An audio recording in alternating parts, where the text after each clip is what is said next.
have, seeing how things were worsening a few years back, we started what we call Ariwa Movement for Good Governance. And we bring in the Muslim scholars, the imams from the mosque. We brought in the clergies from the churches. And we put them together along with political activists. And we created a forum. And what did we do? We said, look, yes, we are.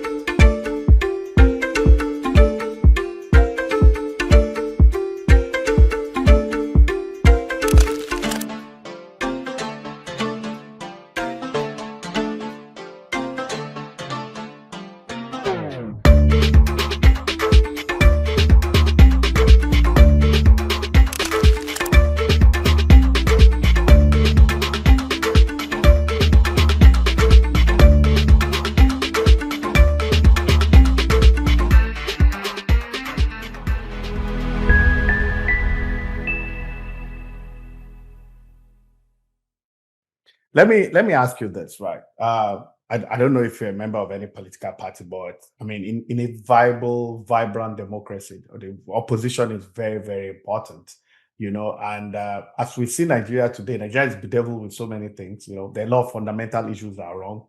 The insecurity issue is there. The judiciary has its own credibility crisis, the police, the bureaucracy, the entire political apparatchik too, like we've been discussing, it's bedeviled with its credibility issues.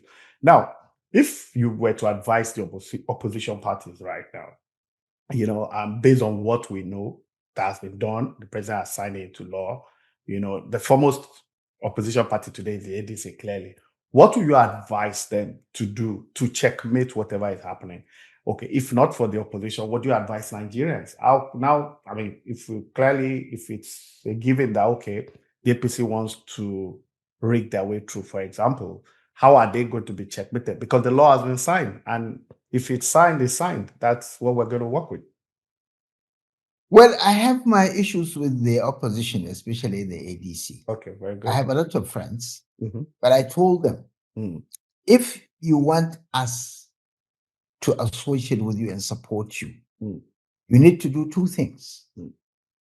One, you need to develop a criteria for leadership recruitment. And that should prioritize knowledge and integrity. Okay, fantastic. If you are not going to do that, then you are no different from APC. Because already they are appealed. So that's one. The second thing that you need to do for us to is, where is the big idea? What defines the ADC? What makes you different? Yeah, what defines it? I mean, I don't want to associate with a collection of politicians who just want to take over power. What are you going to do with the power? I need to know. I need to be satisfied that these are people who really want to fix the country. Where is the idea of fixing the country? So I honestly think that, I mean, I've not gone into ADC. I like the idea that we should all come and oppose this mess that the APC is doing, but I don't want to also, because we have done that before, and I don't want to repeat my mistakes. If I realize what I've done is a mistake, I'll correct it. So I would rather, I'm now, looking at smaller parties that have the capacity to have ideas, that have the capacity to introduce a criteria for leadership. So the smaller parties and the wider society, led by the civil society, are the people that I'm working with. That's where I belong. Okay, fine. I'm looking at smaller parties. I'm working with a number of them. And I am also working with the civil society, to lead the wider society to stand up and to now find, salvage their own country, especially the young people. The young people in particular, more than any one of us, should really start thinking, what party can we associate with that has these two important characteristics? One, it has a clear criteria for leadership, which prioritizes knowledge and competence. Two, it has a big idea. It has a vision for this country. It has something that you can justify belonging to. If I want to belong to ADC, okay, and I was asked, okay, what do you want to do in ADC? Take over power? Fair enough. What are you going to do with the power? I mean, everybody will tell you, I'm going to fix the country. Okay, how are you going to fix the country? What is going to be your own? I mean, I need a concept paper that articulates this. And I need to make sure that the people that I see, because I'm not comfortable that in the ADC, there are people who have stolen money in the time of Buhari, and now they are in ADC. I'm not comfortable. I would say that those people who have clearly stolen money, please let them go somewhere. But I'm not going to be in the same party with you. I mean, the fact that I'm fighting the ruling party for its corruption does not mean that I will now go and bring in other corrupt people from other parties. What have I done? So honestly, I feel the way to go are these three groups: the youth, the civil society, and those few parties that are determined to do these two things. Pick a good, a big idea that speaks to the problems of Nigeria. Create a criteria for leadership recruitment over and above, because I keep saying the criteria in the Constitution is not a criteria for recruitment; it's a criteria for eligibility. And the actual criteria for suitability can only be created by the party. And the day we confuse eligibility with suitability, we are done, because nothing is going to happen. If anybody who applies in your organization to be taken simply because he has the minimum qualification, qualifies, then what's the point of doing an interview? What's the point? Anybody can come, really. So we have to have a filter that brings in the best. And once you have a big idea, and once you have good leadership, all these problems you have mentioned, Adi, they can be resolved, even if they are worse than what they are now. I can assure you, with good leadership, with a very good idea that empowers and envisions, the country, we are going to. Remember, South Korea in 1960s was declared the second poorest country in the world. That's true. Yeah. What happened? General Mark took over from the incompetent politicians. And when he took over, he created this big idea. He mobilized, the active part of the country. And within 20, 25 years, South Korea was at the cutting edge of technology.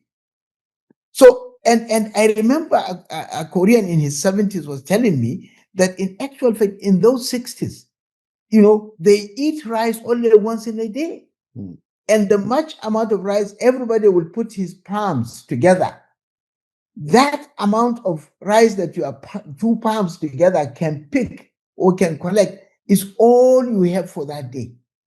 So if you are a child, you get that as much as your small palms, can pick. If you are big, if you are tall and you are lucky, you have a big palms, you get a big share. But I mean, that was all they were eating. And that was it. But and look, they're better off leadership now. Yeah, they're one of the superpowers. Yeah. But leadership is what changed all that. All that, that's true. So this is why I'm very, very focused on leadership. If we don't have a leadership recruitment criteria, then we are done. We are going to have criminals, because then you will not check anything. And when they come, all they know is how to steal. And that is what has happened nearly the last 25 years in this country. Look at the amount of money that has been stolen. And look at where the country is. Yeah, I have two more questions, so I'll lump it up together so that you can answer it together. The first one is that, considering where we find ourselves today, ethnic bigotry, religious rivalry, terrorism here, killings there. There's no we're not beating about the bush. Common knowledge now that there's a lot of killing and mayhem in Nigeria. A lot of it are religious, a lot of it are just criminals trying to, there's a lot of disorderliness. I've seen people say leadership is rudderless. I've said it to myself, so there's almost nothing going well. The North doesn't agree with the South. People say, okay, it's elitist. The real Nigerians get along. That is political. So that first question is this: do you think, based on the constitution we operate, based on the way we were marched together as a Nigerian, being a Northerner yourself, you played a lot of strategic role in the Arewa Consultative Forum. I've seen 1 or 2 papers you've delivered on the unity of Nigeria and how to evolve. And you've laid a lot of emphasis on credible leadership, requisite leadership, in fact, the behavior, conduct, demeanor, and what have you. Now, do you think we need to renegotiate our being together? Do you think, or better put, do you think we have a constitutional problem? Should we change from presidency to parliamentary, or what fundamental issue do we need to address? If you can quickly shed light on that, or should we just find a way to elect good leaders and all our problems will be solved? That's the first one. So when you finish that, I'll just ask the second one, then we'll call it a day. Okay. I think you are basically talking about the weaponization of identity. Identity, yes, sir. This is a recent phenomenon. Honestly, it's not more than the last 25 years. And this is something that we can remedy, because for me, if you take a real analysis, you find that differences is a hype made by politicians and warriors of the social media. Why am I saying this? 3 things. I don't know if time will allow, but I'll try. No, go ahead. Look at Sokoto, which is if you like, the spiritual base, for the Muslims if you like, in Nigeria. But Sokoto has had the Catholic diocese since 1953, and it's still there. Yeah, Bishop Kuka is there. Yeah, nobody has attacked it. Kuka works in Sokoto with the ease that you will work in there in Atalanta. It's been our guest so many times. Yeah. So really, that kind of fabric is still intact, right? We have,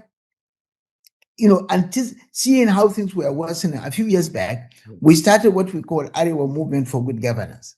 And we bring in the Muslim scholars, the imams from the mosques. We brought in the clergy from the churches.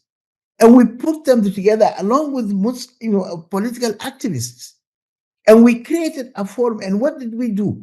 We said, look, yes, we are Muslims, we are Christians. I mean, there are Muslims, there are Christians. Let's ask ourselves, what does our scriptures say in respect of leadership and governance and living together in a country? And we come up with what the texts really say. They are not too different.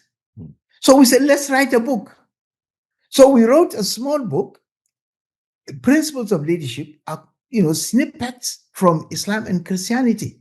We got a committee of 5 Christian priests, most of them with PhDs, to put up together their own. And we put up, a similar committee of Muslims. And we put that book is there. And when we, put that book together and we started talking about it, we were invited by the TCN and the Theological College of Northern Nigeria, where they have a Center for Public Theology. And we attend. I was first invited to their annual meetings, which takes about a week. And the next year, 10 Muslims were, 10 of us were invited. The next year, 20 of us were invited. At the end of the day, we agreed to work together for righteous governance or righteous leadership. So you see, all these sort of divisions, deep divisions and conflict are promoted by rogue politicians, incompetent politicians. And there are people who have been sold, and I think it is deliberate to create this, what you call them, social media warriors, to be able to create this impression. But in the real world we live in Nigeria, we live peacefully with the Christians.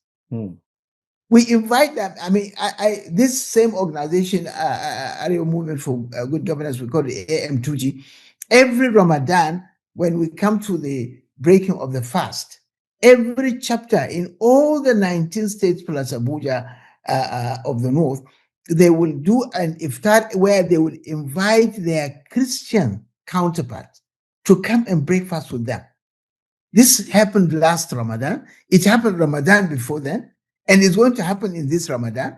We had a Zoom meeting in which we organized how it is going to be done, and that we need a clip, 5 minutes, that will now be put in the media so that people can see that we are living in peace and we are working together. So I don't buy this idea of, we have to renegotiate. Of course, we can renegotiate Nigeria if we want, but not in the at the background of this, sponsored, conflict. If we have problems, I mean, the problems in African countries are basically three. There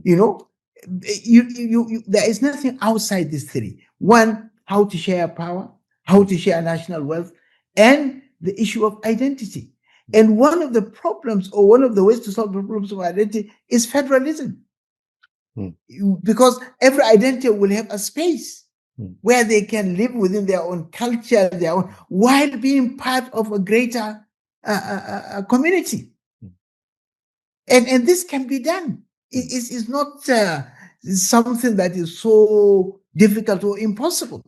You can see how federalism solved the problem in Ethiopia.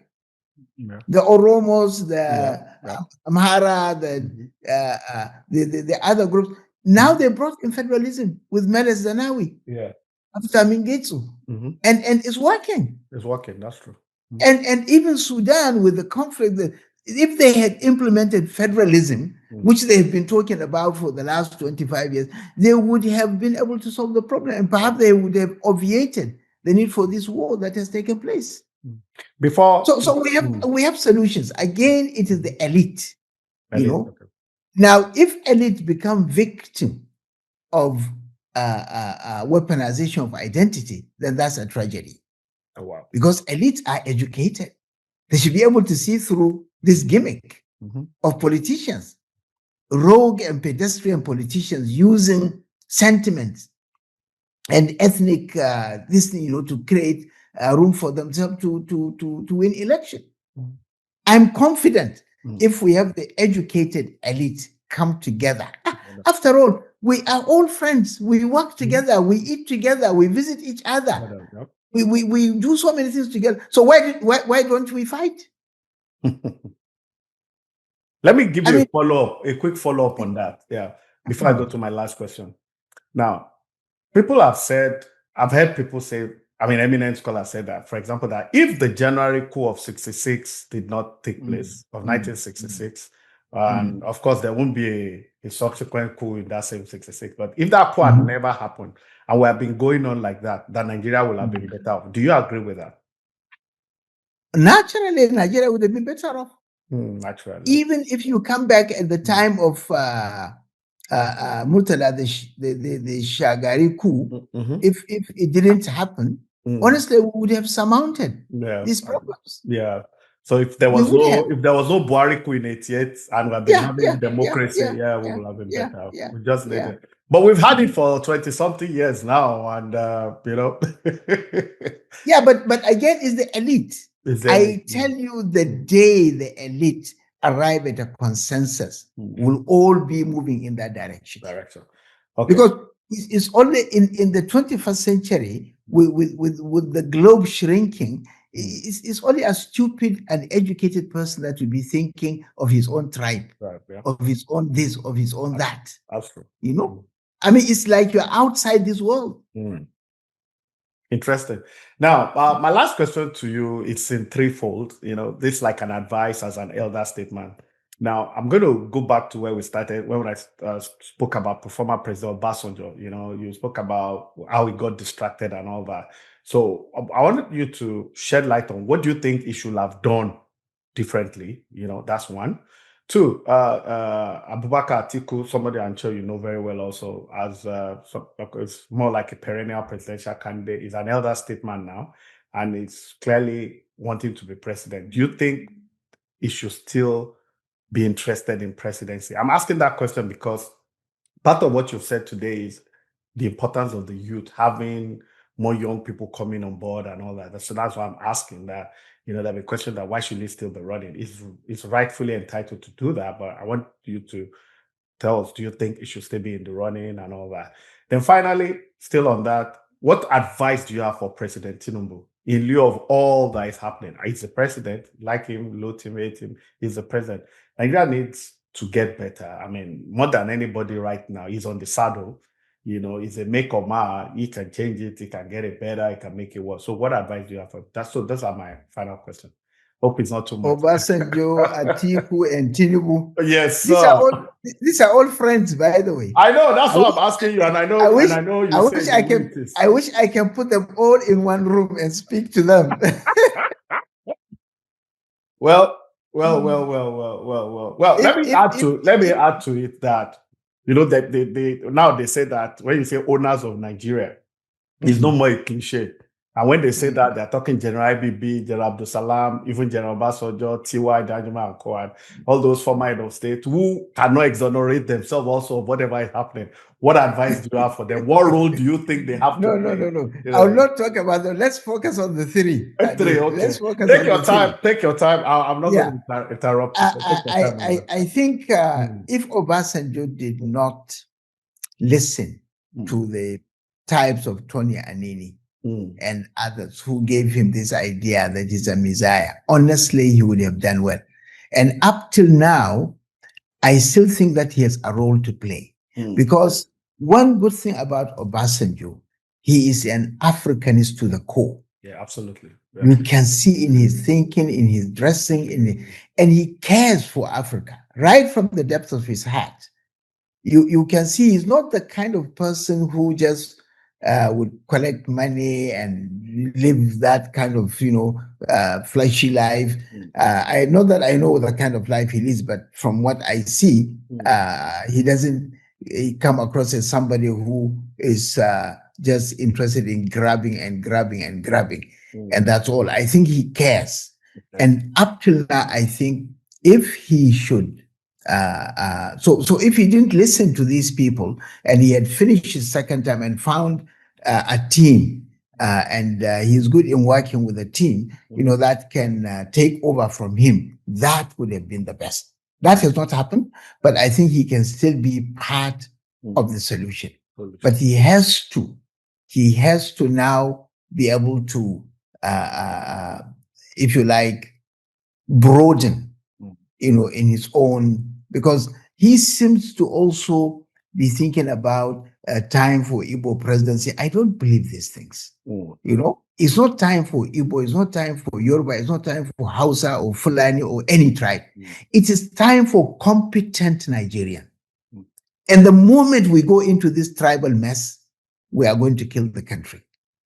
So I think if he should rise above this tribal sentiment and go for competence, he still has the capacity to relate to so many others, to work as a team with others to see how we can fix the country. As for Atiku, I know that in governance, it's not so much of age. And there is a scientific evidence in the marshmallow test. If you Google marshmallow test, it was done in UCLA in the 60s. Children were given tasks to perform, and they were given what you call marshmallow as a reward for the task. But then they said, okay, those who are prepared to wait until later, they will be given 2 marshmallows. And the choice is theirs. Many took their marshmallow immediately as children. A few refused and were able to postpone gratification, as it were. And they followed their lives up to their mid-career. And they found those who were able to postpone gratification were the most successful among them. So the conclusion is that emotional intelligence is far more important than age. Is the mental state, is your ability to be firm, your ability to be emotionally strong, your ability to be restrain yourself, that internal strength. And that is what gives you the courage to do the right thing. Now that is much more critical. So I'm not looking at age. So people who say, oh, Atiku is old, no, that for me is not scientific. It's just sentimental. Rather, I do appreciate that Atiku's age will not give him the energy, but he has experience. But my condition, how he will operate, he will have to show a team. He needs to recruit from the younger people, people that he can mentor, even within the first term of his rule. If he is able to put up a team of very competent Nigerians with the spread that will cover the whole country so that there will be total inclusion, but with also the competences, that skills of governance in the 21st century demand. And there are many Nigerians within the country and outside the country with those kind of skills.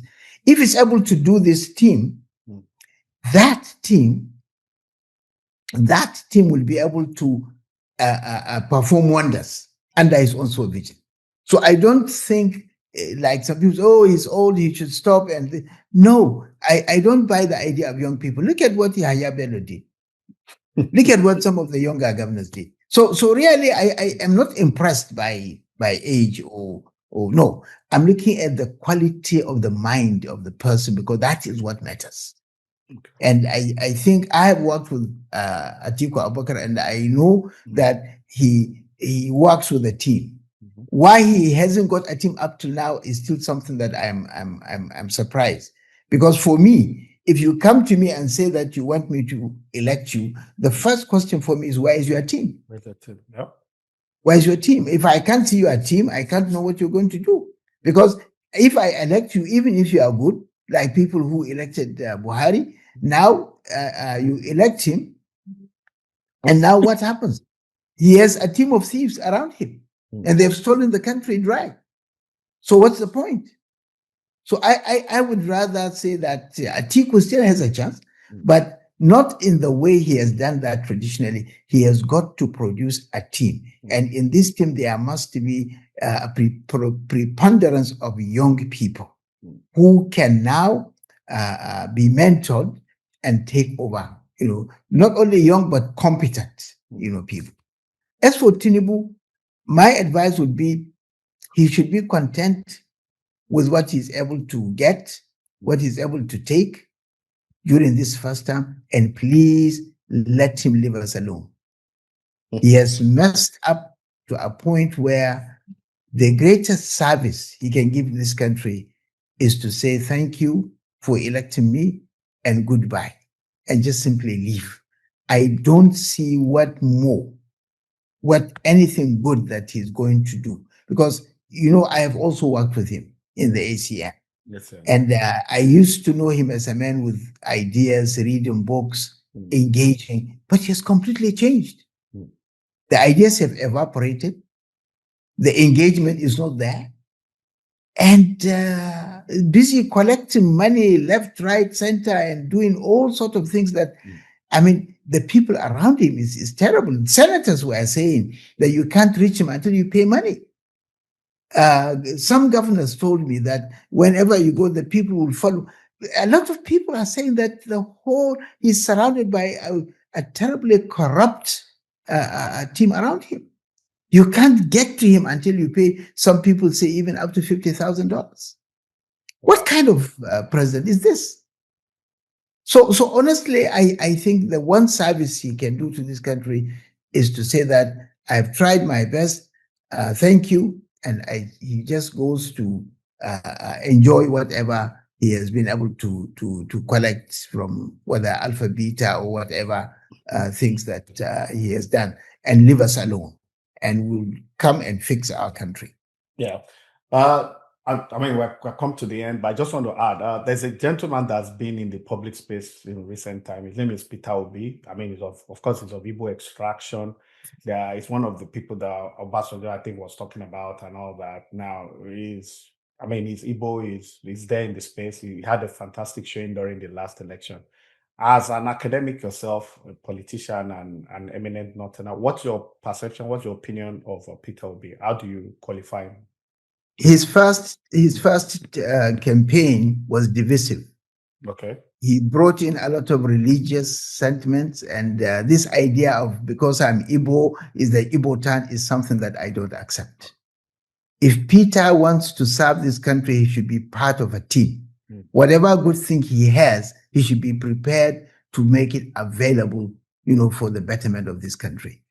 But I don't buy the idea that because you are Igbo, it's the turn of the Igbo people. I don't buy the idea that this is the time of the Hausa or Fulani or Yoruba or anything. This is the turn of competent people who are ready to unify the country. Peter came as a Christian. He wants to vote of Christians. And that has created a lot of problem in the North. And I don't think it's fair, to divide us just simply because you want to become president. Thank you very much, Mr. Bugaje. Thank you for your time. I will always knock on your door next time. You've given us a fantastic... My pleasure. We were shooting for 45 minutes, but we spent an hour, so we're happy. Yeah, we're happy for that. Thank you. Enjoy yourself. God bless you. You're an elder statesman. And to all our viewers, you heard from the horse's mouth, Office of the Citizen. That's what I picked up from there. The Office of the Citizen has to be activated. We all have a fault in all this. Nobody can be exonerated. If you've ever bribed the policeman or you paid for this or that, all this problem bedeviling us is a trickle-down effect. It's been there for years. Now the cookie is crumbling. It doesn't even look like I used to say, it's like we're inherently dishonest. Our traditional institution seems morally, I don't even know how to say it, our judiciary is bereft too, everything looks confused, but I think there's light at the end of the tunnel. Sometimes when things go very south, it's a sign that something is going to give eventually. So once again, a big thank you to you, sir, and God bless you always. Bye, sir. My pleasure.